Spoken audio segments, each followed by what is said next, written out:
I am Aarzoo Chauhan. Welcome back to our YouTube channel B2E tutorials. तो आज हम discuss करने वाले हैं ऑब्जेक्टिव्स ऑफ बिजनेस के बारे में। इससे पहले हम डिस्कस कर चुके हैं बिजनेस क्या होता है, प्रोफेशन क्या होता है, एम्प्लॉयमेंट क्या होता है, इनमें क्या डिफरेंसेस हैं, एवरीथिंग हम सब कुछ क्या कर सके हैं, डिस्कस कर चुके हैं। तो आज बारी है किसकी, ऑब्जेक्टिव्स ऑफ बिजनेस की। आप देखिए ऑब्जेक्टिव्स क्या होते हैं। ऑब्जेक्टिव्स होते हैं उद्देश्य, इसको हम क्या कहते हैं, गोल्स भी बोलते हैं। अब गोल्स क्या होते हैं, अब अगर हम बात करें, हम स्टूडेंट्स हैं, हमारे भी अपनी लाइफ में कुछ उद्देश्य हैं, हम क्यों पढ़ रहे हैं। अब अगर आप ये वीडियो देखोगे तो वो क्यों देखोगे, क्योंकि आपको पढ़ना है, आपको अच्छे मार्क्स लेके आने हैं। अच्छे मार्क्स लेके आओगे तो क्या आपका करियर बनेगा, आपको अच्छी जॉब मिलेगी। तो ये सब क्या होते हैं, ये सब हमारे उद्देश्य होते हैं। तो उसी तरह से बिजनेस के भी कुछ उद्देश्य होते हैं। बिजनेसमैन कुछ चीजों को ध्यान में रख करके चलता है कि हाँ मुझे ये काम करना है, ये काम करने से ये चीज अचीव कर सकता हूं मैं। तो ये सब क्या होते हैं, बेसिकली उद्देश्य होते हैं कि किसी भी काम को शुरू करने से पहले हम क्या करते हैं, कुछ गोल्स को सेट करते हैं कि हमें ये चीज क्या करनी है, अचीव करनी है। तो उसी को हम क्या कहते हैं, उद्देश्य कहते हैं।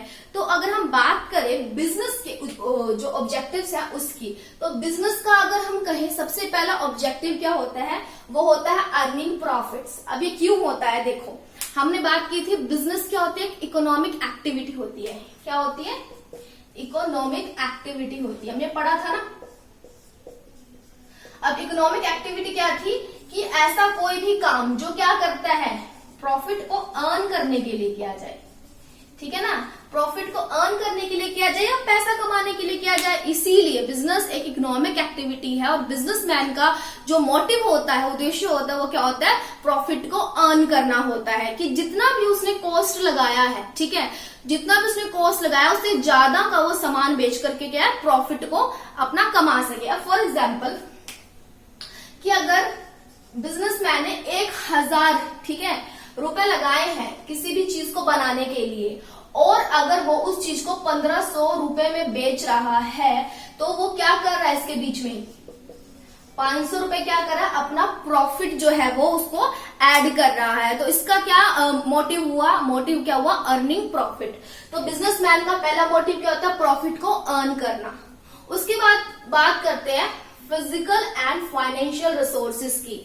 फिजिकल रिसोर्सेज क्या होते हैं कि अब पैसा तो कमाना है, प्रॉफिट तो कमाना है, वो कैसे कमाया जाएगा। तो बिजनेसमैन के पास क्या कुछ रिसोर्सेज होने चाहिए, जैसे कि बिजनेसमैन के पास क्या है, लैंड एंड बिल्डिंग होनी चाहिए अपनी, ठीक है ना। उसके पास अपनी लैंड बिल्डिंग होगी, जो गुड्स है उसको प्रोडक्शन करने के लिए प्लांट्स हो, मशीनरी हो, ठीक है ना, प्लांट्स होनी चाहिए, मशीनरी होनी चाहिए, ठीक है, इक्विपमेंट्स होने चाहिए। तो ये सारी चीजें अगर उसके पास होंगी तभी क्या कर सकेगा, वो प्रोडक्शन कर सकेगा, ठीक है, उसे किसी से किराए पे नहीं लेनी पड़ेगी, वो खुद से क्या कर सकेगा, प्रोडक्शन कर सकेगा। तो इसका ऑब्जेक्टिव ये भी होता है कि मेरे पास फाइनेंशियल रिसोर्सेज हो खुद के, मुझे किसी से क्या है रेंट पे ना लेना पड़े। फाइनेंशियल रिसोर्सेज हो गया हमारा क्या, फाइनेंशियल रिसोर्सेज हो गया कि फंड्स हो उसके पास, फंड्स हो, ठीक है, मनी हो, एडिक्वेट पैसा हो उसके पास कि उसको क्या है, अगर कोई भी चीज खरीदनी है, ठीक है, कोई भी कच्चा माल लेके आना है, सप्लायर को पेमेंट करनी है, तो उसके पास अपना पैसा होना चाहिए। तो ये क्या है, उसके पास उसका ये उद्देश्य होता है कि उसके पास फिजिकल एंड फाइनेंशियल रिसोर्सेज हो खुद के। उसके बाद बात करते हैं प्रोडक्टिविटी की। अब प्रोडक्टिविटी क्या होता है कि देखो, प्रोडक्टिविटी का मतलब होता है उत्पादकता, ठीक है। अब मतलब क्या है कि उसने जितना भी पैसा लगाया है बिजनेस में प्रोडक्शन करने में, तो उतना पैसा लगा के प्रोडक्टिविटी है ना मैक्सिमम हो, ज्यादा से ज्यादा हो। मतलब क्या हो, जितने भी कॉस्ट लगाई है, जितने भी रिसोर्सेज यूज करे हैं, वो क्या वेस्ट नहीं होने चाहिए, कि उनका क्या करा, वेस्टेज ना किया जाए, कॉस्ट जो है कम आए और प्रोडक्शन क्या हो, ज्यादा से ज्यादा हो। तो ये वाला भी इसका क्या होता है, एक उद्देश्य होता है कि कॉस्ट जो है वो क्या हो, कम हो, और जो प्रोडक्टिविटी है वो क्या हो, ज्यादा हो, ठीक है। उसके बाद इसका होता है उद्देश्य क्या, इनोवेशन करना। इनोवेशन का मतलब क्या होता है कि नवाचार, कि कोई भी चीज है मार्केट में, ठीक है, जब भी कोई चीज हम लेने जाते हैं तो जो भी कोई न्यू टेक्नोलॉजी होती है, नई चीजें होती है, हम उसकी तरफ ज्यादा अट्रैक्ट होते हैं। वो क्यों होते हैं? क्योंकि वो यूनिक है, वो डिफरेंट है, ठीक है। तो बिजनेसमैन का ये उद्देश्य होता है कि वो अपने प्रोडक्ट में क्या करे, इनोवेशन लाता रहे। अब जैसे कि हम साबुन की ही बात कर लेते हैं, ठीक है। अब मान लो हमने लक्स साबुन ले लिया, अब लक्स साबुन में भी क्या है, डिफरेंट डिफरेंट फ्लेवर्स लेके आते हैं, वो कलर डिफरेंट होते हैं, पैकेजिंग अलग होती है, शेप अलग होती है। तो ये क्यों करते हैं? ये क्या है, ताकि कस्टमर जो है प्रोडक्ट से बोर ना हो, ठीक है। नई नई चीजें लेकर के, नए नए फ्लेवर्स लेकर के आए, ठीक है। अब क्या है, अब हम जैसे फोन्स की बात कर ले, मोबाइल फोन की, तो मोबाइल फोन में भी क्या है, टेक्नोलॉजी बार बार चेंज होती रहती है। अब अगर हमने इस साल फोन खरीदा है, ठीक है, अब अगले महीने देख लो वो टेक्नोलॉजी क्या है, बिल्कुल चेंज हो जाएगी, नई टेक्नोलॉजी आ जाएगी, उससे एडवांस टेक्नोलॉजी आ जाएगी। तो क्या नवाचार करना, इनोवेशन करना भी बिजनेसमैन का क्या है, एक मेन ऑब्जेक्टिव होता है कि नई नई चीजें लेकर के आए, ठीक है। तभी वो रिसर्च डिपार्टमेंट में बहुत ज्यादा पैसा जो है वो खर्च करता है। उसके बाद हम मार्केट स्टैंडिंग की बात करें। मार्केट स्टैंडिंग का अगर हम बात करें तो उसका मतलब क्या होता है कि जितने भी जो भी वो प्रोडक्ट बना रहा है उससे रिलेटेड जो भी कॉम्पिटिटर्स उसके मार्केट में है, ठीक है। अगर मान लो कि वो साबुन बना रहा है और साबुन से रिलेटेड कंपनीज जितनी भी मार्केट में है, ठीक है, उसकी कंपटीशन है, उनसे ज्यादा स्ट्रॉन्ग पोजीशन मार्केट में बनाना, ज्यादा से ज्यादा मार्केट शेयर को क्या करना, ग्रैब करना, हासिल करना। अब मान लो कि ये पूरा का पूरा मार्केट है, ठीक है। अब कोई कंपनी सोप बना रही है, पूरा का पूरा मार्केट है, तो बिजनेसमैन ये चाहता है कि इसका जो मैक्सिमम हिस्सा है ना, मैक्सिमम हिस्सा मार्केट का वो ग्रैब करे और जो बचा वो कुछ हिस्सा है वो बाकी कॉम्पिटिटर्स ले जाए। तो इसका मतलब है कि जो मार्केट है, पूरी मार्केट में जो स्ट्रॉन्ग पोजीशन होती है ना, वो बिजनेसमैन की हो, ठीक है। उसके बाद बात करते हैं मैनेजर्स परफॉर्मेंस एंड डेवलपमेंट। अब देखो, अब मैनेजर्स क्या होते हैं, मैनेजर्स क्या होते हैं कि बिजनेस के हर एक एक्टिविटी को मैनेज करती है, ठीक है। हम आगे पढ़ेंगे भी, ठीक है, 12th में पढ़ेंगे मैनेजमेंट क्या होता है, मैनेजमेंट के क्या फंक्शंस होते हैं। तो मैनेजमेंट क्या होता है, मैनेजमेंट का जो काम करता है वो कौन करता है, मैनेजर करता है। प्लानिंग करता है, ऑर्गेनाइजिंग करता है, स्टाफिंग करता है, लीडिंग एंड कंट्रोलिंग करता है। मतलब कि बिजनेस में होने वाली हर एक एक्टिविटी को कंट्रोल करने का काम, परफॉर्म करने का काम कौन करता है, मैनेजर करता है। मैनेजर अपने से नीचे जो वर्कर्स होते हैं उनसे क्या करता है, काम करवाता है। तो मैनेजर जितना अच्छा परफॉर्म करेगा, कंपनी उतनी ज्यादा क्या करेगी, ग्रो करेगी। तो जो बिजनेसमैन होता है उसको ये भी ध्यान में रखना होता है कि उसका जो मैनेजर है, ठीक है, वो सही डिसीजन ले, सही चीजों में इन्वेस्ट करे और क्या है, और बिजनेस क्या करे, डेवलप करे, ठीक है। तो ये भी क्या होता है इसका जो है बिजनेसमैन का, और बिजनेस का क्या होता है, ऑब्जेक्टिव होता है। अब मैनेजर को खुश रखने के लिए क्या है, उसको इंसेंटिव्स दिए जाएं, ठीक है, उसको फैसिलिटी दी जाए, उसके काम की प्रेज की जाए, तभी क्या है, उसका क्या होगा, वो खुश रहेगा और अच्छे से बेहतर से परफॉर्म करेगा। तो इस बात का भी हमें ध्यान में रखना चाहिए। उसके बाद क्या है, वर्कर्स परफॉर्मेंस एंड एटीट्यूड। अब मैनेजर जितना ज्यादा इंपॉर्टेंट है उतने ही ज्यादा इंपॉर्टेंट क्या है, वर्कर्स है, क्योंकि वर्कर्स ही होते हैं जो क्या करते हैं, काम करते हैं। तो वर्कर्स की परफॉर्मेंस को ध्यान में रखना चाहिए, उनके वो जहां पर काम कर रहे हैं उस एनवायरमेंट को क्लीन रखना चाहिए, इनकी जो भी जरूरतें हैं इनको क्या करना चाहिए, ध्यान में रखना चाहिए, ठीक है। और इनका जो एटीट्यूड है, ठीक है, इनका जो भी एटीट्यूड है वो पॉजिटिव रखना चाहिए, ठीक है। काम को लेकर के क्या है, इनका एटीट्यूड जो है वो पॉजिटिव रखना भी बिजनेस का अपना एक उद्देश्य होता है। उसके बाद इसका क्या उद्देश्य है, सोशल रिस्पॉन्सिबिलिटी। अब देखो बिजनेस क्या करता है, हर एक चीज सोसाइटी से लेता है, चाहे वो लैंड हो, बिल्डिंग हो, मशीनरी हो या फिर वर्कर्स हो, हर चीज क्या है वो सोसाइटी से लेता है। तो सोसाइटी के प्रति भी उसकी क्या है, रिस्पॉन्सिबिलिटी बनती है कि वो सोसाइटी को खराब ना करे, पोल्यूशन ना करे, ठीक है। पोल्यूशन करेगा तो सोसाइटी को हार्म होगा, और ऐसा कोई भी चीज ना बनाए, ऐसा कोई भी प्रोडक्ट ना बनाए जिससे क्या है, जो लोग है वो अफेक्ट हो, उनकी हेल्थ जो है वो क्या हो, खराब हो। तो ऐसा कोई भी काम बिजनेसमैन को नहीं करना चाहिए, बल्कि क्या है, सोशल रिस्पॉन्सिबिलिटी अपनी पूरी करनी चाहिए, उसको चैरिटी देनी चाहिए और एनवायरमेंट को प्रोटेक्ट करने के लिए काम करना चाहिए। तो बेसिकली ये सारे जितने भी हमने पढ़े हैं 8 पॉइंट से क्या बिजनेस के ऑब्जेक्टिव्स होते हैं, और भी बहुत सारे ऑब्जेक्टिव्स होते हैं, बट अभी हमें इतने ऑब्जेक्टिव्स ही पढ़ने हैं, ठीक है। अब बात करते हैं किसकी, बिजनेस रिस्क की। सो देखो बिजनेस रिस्क क्या होता है, रिस्क का मतलब क्या होता है कि ऐसी कोई भी चीज जो हमने एक्सपेक्ट नहीं की थी, ठीक है। बिजनेसमैन क्या बहुत सारी चीजें सोचता है, एक्सपेक्टेशंस करता है। हम भी अपनी लाइफ में बहुत सारी चीजें सोचते हैं कि ऐसा करेंगे वैसा करेंगे, बट जब टाइम आता है तो वैसा नहीं होता। तो ये सब क्या है, ये सब क्या रिस्क होता है। तो रिस्क बेसिकली क्या होता है, risk refers to the possibilities of inadequate, possibility होना, संभावना होना किसकी, इनएडिक्वेट प्रॉफिट की, कि जितना बिजनेसमैन ने प्रॉफिट सोचा था उतना प्रॉफिट नहीं हुआ, या फिर even losses due to uncertainties और अनएक्सपेक्टेड इवेंट्स, कि बिजनेसमैन ने सोचा था कि अगर मान लो बिजनेसमैन ने क्या है 5,000 रुपए लगा के कोई भी चीज बनाई, ठीक है। जब उसने ये चीज बनाई तब तो मार्केट की कंडीशन एकदम बढ़िया थी, ठीक है। तो उसने ये चीज बना दी। अब फिर क्या हुआ कि 1 महीने बाद 2 महीने बाद गवर्नमेंट की क्या हुई, पॉलिसी चेंज हो गई। तो उसने जो भी चीज बनाई थी, ठीक है, अब इसने सोचा था कि मैं इस 5,000 की चीज को कितने में बेचूंगा, 7,000 रुपए में बेच के क्या करूंगा, 2,000 रुपए का प्रॉफिट कमा लूंगा, ठीक है ना। बट हुआ क्या, जब उसकी सेल होने की बारी आई तो गवर्नमेंट की पॉलिसी चेंज हो गई, जिससे क्या हुआ, उस चीज पर मान लो बैन लग गया, ठीक है। बैन लग गया या फिर उसकी डिमांड कम हो गई। अब 5,000 की चीज मान लो 1,000 रुपए में मार्केट में जैसे तैसे बिकी, तो क्या हुआ, उसको 7,000 में बिकने की जगह क्या हुआ, 2,000 का प्रॉफिट होने की जगह उसको 4,000 का क्या हो गया, लॉस हो गया, ठीक है। तो रिस्क का क्या मतलब होता है, ऐसी कोई भी चीज जो हम एक्सपेक्ट नहीं करते वो क्या हो जाती है, एकदम से घटित हो जाती है कोई भी घटना, वो क्या होती है, वो होता है बिजनेस का रिस्क, ठीक है। अनसर्टेनिटीज है एंड अनएक्सपेक्टेड इवेंट्स हो गए हैं, कुछ जो चीज हमने सोची थी वैसा नहीं हुआ, ठीक है। उसकी वजह से जो भी हमको लॉस होता है वो क्या होता है, बिजनेस रिस्क होता है। अब अगर हम बात करें रिस्क की, तो रिस्क कितनी तरह का होता है, रिस्क बेसिकली 2 तरह का होता है। पहला होता है स्पेक्युलेटिव रिस्क, दूसरा होता है प्योर रिस्क, ठीक है। अब स्पेक्युलेटिव रिस्क क्या होता है, अब अगर स्पेक्युलेटिव रिस्क की बात करें तो इस रिस्क में क्या हो सकता है, इस रिस्क में या तो प्रॉफिट हो सकता है, ठीक है ना, और लॉस हो सकता है, ठीक है। या तो हमें प्रॉफिट होगा या तो हमें लॉस होगा। अब मान लो जैसे कि अभी मैंने एग्जांपल लिया, गवर्नमेंट की पॉलिसी बिजनेसमैन के प्रोडक्ट को लेकर के क्या है, नेगेटिव हो गई, ठीक है। तो इसको बेचारे को लॉस हो गया, ठीक है। अब ऐसा भी तो हो सकता था ना कि बिजनेसमैन इसने जो प्रोडक्ट बनाया था, गवर्नमेंट ने इसके फेवर में कोई पॉलिसी निकाल दी, तो इसका जो प्रोडक्ट ये 7,000 में बेचने वाला था वो अब कितने में बिकेगा, वो 10,000 रुपए में अगर बिक गया तो इसको सीधा कितने का, 5,000 रुपए का प्रॉफिट हो गया। लॉस होने की जगह क्या हो गया, प्रॉफिट हो गया।